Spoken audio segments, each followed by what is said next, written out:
Hello, everyone. Thank you for attending this webinar, Unlocking Automotive AI Use Cases with Multi-Agent Generative AI Systems. And now, over to you, Eugene. Thank you so much. Yeah, it's nice to meet you, everyone. Let me start my presentation from a really brief overview of company SODA. At SODA, we're developing one-stop solution for automotive software development, including a library of 20 plus features ready to deploy, as well as validation software, hardware and software envelope, and create a requirement management system, as well as a sim solution for simulating. And I'm head of AI of SODA.Auto, and we're been experimenting a lot of current and emerging tech in AI. And today, I'm going to show you how we introduce multi-agent generative AI systems in our solutions, as well as in our proof of concepts and experiments.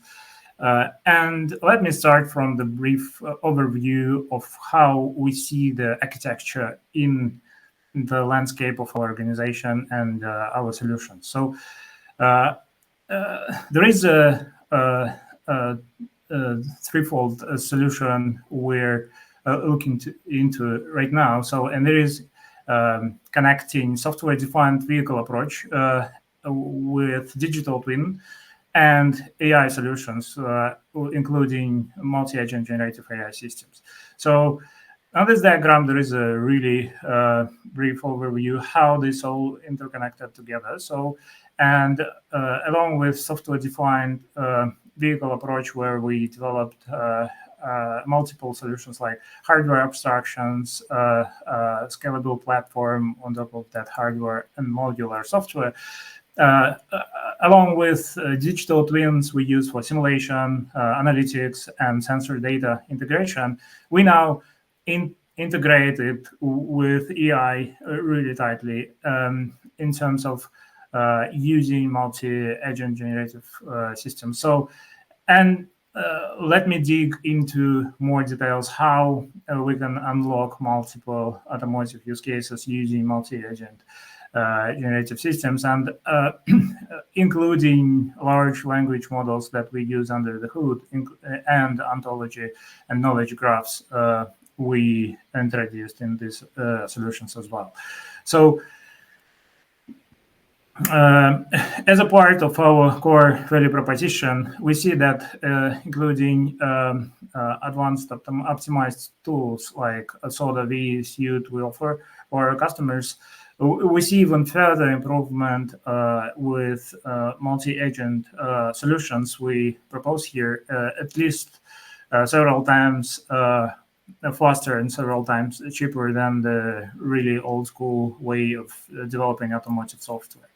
And this can be demonstrated in these few use cases. I will be showing you, explaining how we introduce multi-agent systems into various prototypes and various tools we use. Some of them are used for our production.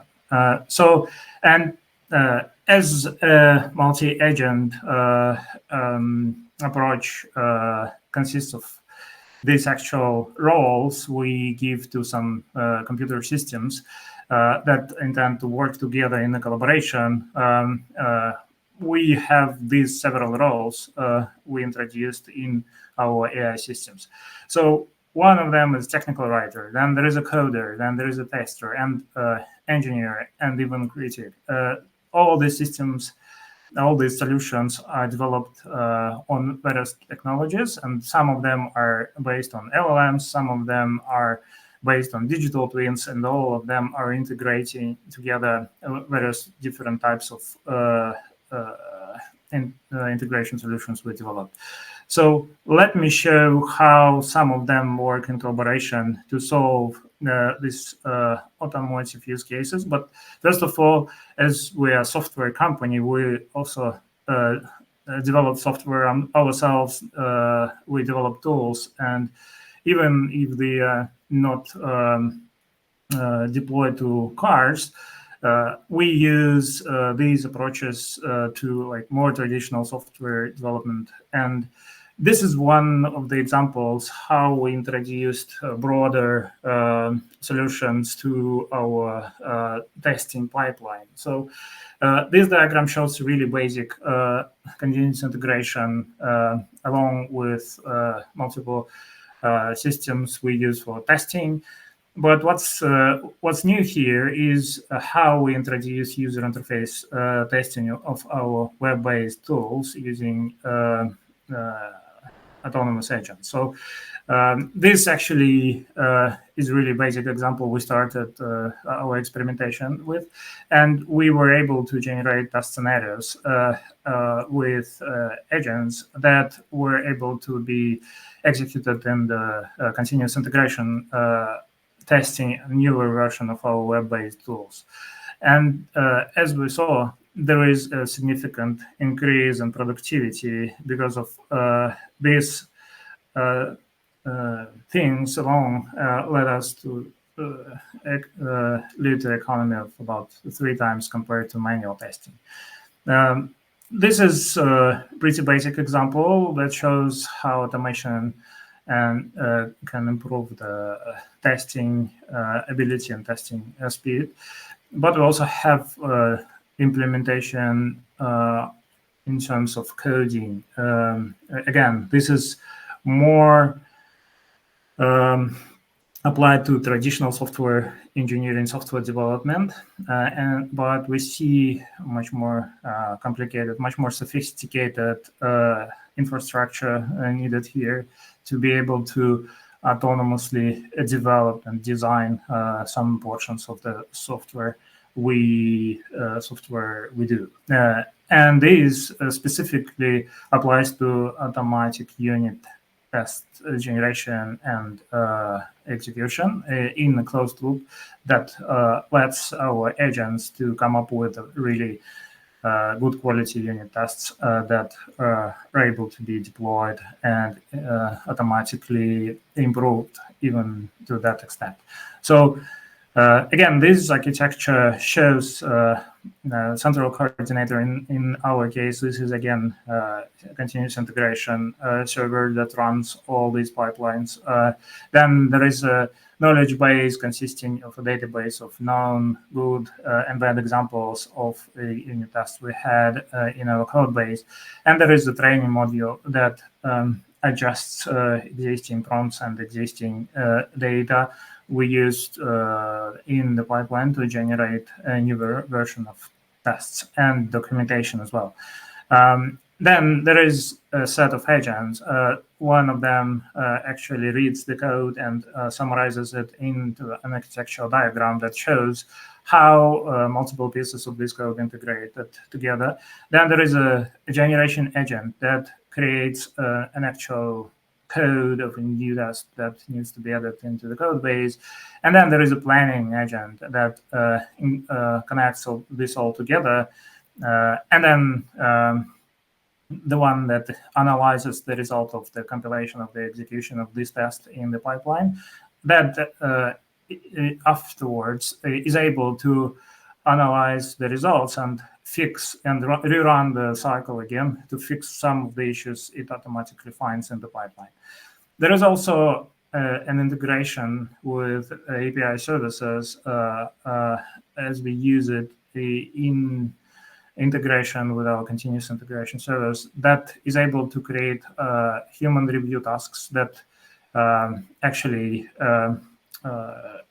needed in this case because we are modifying a code base and we want humans to approve the code change before they get into the system. So that way we create all cycle of the software development in limited scope for unit testing, and then are able to manually review and improve changes that are proposed by our AI systems.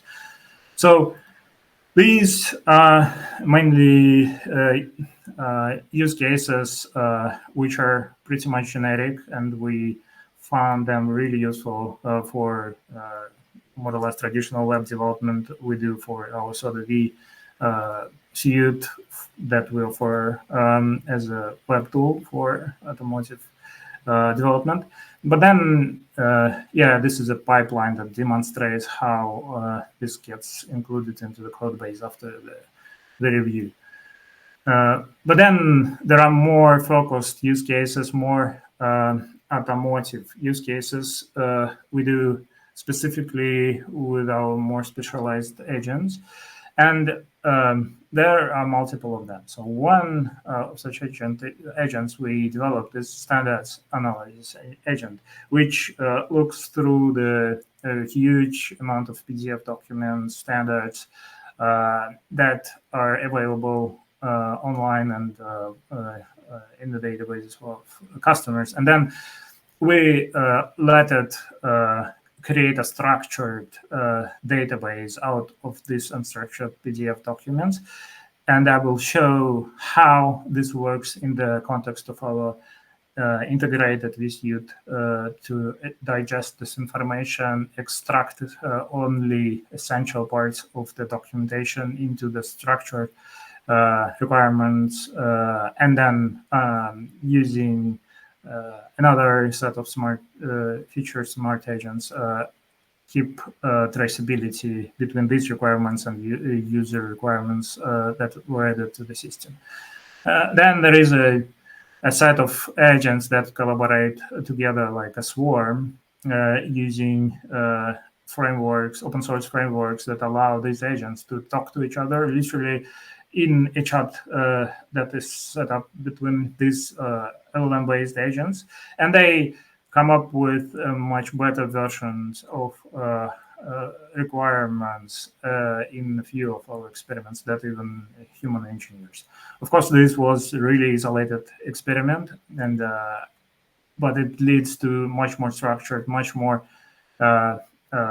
standard way to represent requirements. We tested this system. And then there is another set of agents that we use to generate software documentation on the software component level. We have a pipeline that I showed before that works not only for unit tests, but it also works for generating documentation for all our code base. This agent takes our internally developed features and documents them thoroughly, keeping track of changes that are added into the code base that later turn to the markdown documentation that is later rendered as HTML or PDF documents and supplied to customers. Then there is a set of other agents that we use to optimize tests and user experience. And there is another example I will show how we even use in-vehicle agents to control climate in the cabin that are integrated together in a prototype that we built and let users get maximal comfort when they drive. So here is an example how our SODA-V suite is used to supply customer requirements based on year, based on the type of vehicle. And then there is a pre-populated database that was created with a set of automated agents that parse and get PDF documents into the system. And then as a result, this leads to a structured representation of requirements, all traced into the system and with all necessary attribution made. And this system is tolerant to change of the format of the documentation. It is tolerant to different formats, different types of nodes added into the sections. And we found that LLM-based parsing of large documents is extremely effective in terms of development we spent on doing these solutions. And all attributions are also extracted automatically. So we basically are able to turn any unstructured large documents into structured database of requirements, resulting in this properly formatted and properly organized requirements into the system. And they're also filtered based on user requirements that were added into the system in such a way that only relevant are attached to the regulatory requirements that then used to trace and comply with regulations.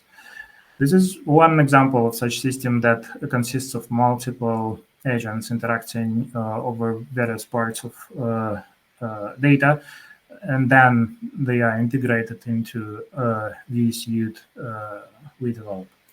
So then there is another interesting example that we use, which is a prototype. And this is a system intended to allow for maximal comfort of the passenger and driver in the car that uses multiple data sources, and it is built in such a way that there is a flexibility both in the way how we can add more data sources into the system. There is also a flexibility how users can interact with the system to adjust its behavior using voice. And this system and then self-optimize and self-adjust based on this agentic approach. So these blocks are independently working, and they consist of multiple levels of solutions. One is LLM-based, another is more traditional regression model, and there is an integration hub that is built on top of Automotive service bus that allows data flows between these components, and a climate control agent, which is capable of understanding different data sources and even optimize and adjust to new ones that are added. So this is on the prototype, and we're building a demo case for electronic event in November in Europe. But you can get an idea of how this works. There is a climate control settings that are shown here in this part. Then there is also a data we get from smartwatch that is analyzed together with the climate data from the cabin. And there is also some other pieces of data we can use to attach from, for example, outside environment. And there are risk assessments we run in real time that are able to be plugged to some monitoring and things like that. So we also analyze driving conditions and suggest action items for driver to know about some criticalities and some conditions that they might be aware of.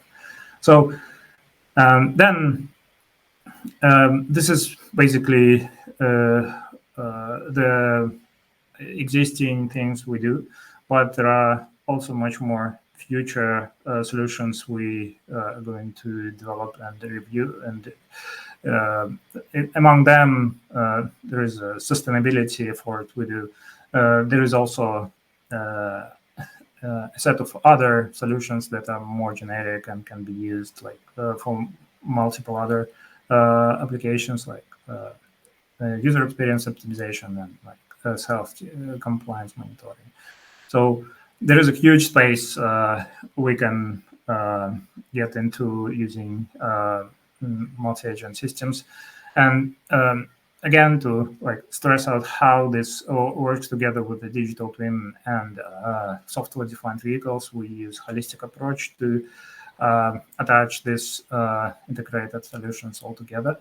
And yeah, so this helps us a lot to achieve software-defined vehicle vision we promote. Yeah, and this is basically um, uh, finalizes the demonstration and I was going to show today. Okay. Wonderful. Thank you so much, Eugene. We do have some time for a few questions, and we have some already. So, first one, how does the multi-agent generative system differ from traditional AI approaches, and what are its main advantages? Yeah, thank you for the question. So the difference is the such kind of systems are much more scalable. They allow emergent behavior that wasn't programmed in the beginning of the system, and there is also a way how like new improving technologies can be included into this like large language models that are really really interesting and improving so much. Yeah. Awesome. Our second question, can you give an example of how MAGs could improve everyday processes in industries beyond automotive? Yeah, for sure. So, as one of the examples I shown was the automation of software development, at least in terms of testing. And there is a huge area where such systems can like uh, bring a lot of benefits. Wonderful. And what do you think are the most exciting potential applications of MAGs in the next 5 to 10 years? I guess the most exciting would be autonomous organizations, some kind of self-adapting behaviors that can be like fully independent and working on their own, and like for example in trading and things like that. So, but yeah, I think there is a huge space of fully automated solutions that can be deployed in relatively near future. Wonderful. Thank you. So, we do have another question that came in. Why LLM instead of SLM? Yeah, this is actually a good question. So we in many solutions we're still in experimentation phase, and as soon as we have some really advanced and great working solution, we try this one first, and then we optimize the solution to bring it first to the on-premise deployment, and then even shrink it and like split the solution into multiple components that some of these components can run small language models. And this is exactly what we did with our climate control prototype for the human feedback analysis. Thank you. What is the biggest takeaway that our audience should have from today's presentation? Yeah, so the biggest takeaway would be that uh, even such industries like automotive with much like a lot of regulation and a lot of traditional processes can benefit a lot from newer technologies and multi-agent systems. And I would say these exactly types of uh, businesses will benefit most. Thank you so much. Do you have any other highlights for our audience before we close out the session today? Um, I would like to help to thanks everyone who joined today, and yeah, if you guys interested in some parts of this talk, please reach out, and I will be happy to explain more. Thank you. Awesome. Well, once again, thank you for attending and thank you, Eugene, for the amazing presentation and answers to our questions. We hope to see you soon on a future webinar, and if you are interested in membership and benefits of Digital Twin Consortium, you can learn more at digitaltwinconsortium.org. Thank you and have a wonderful day. Thank you.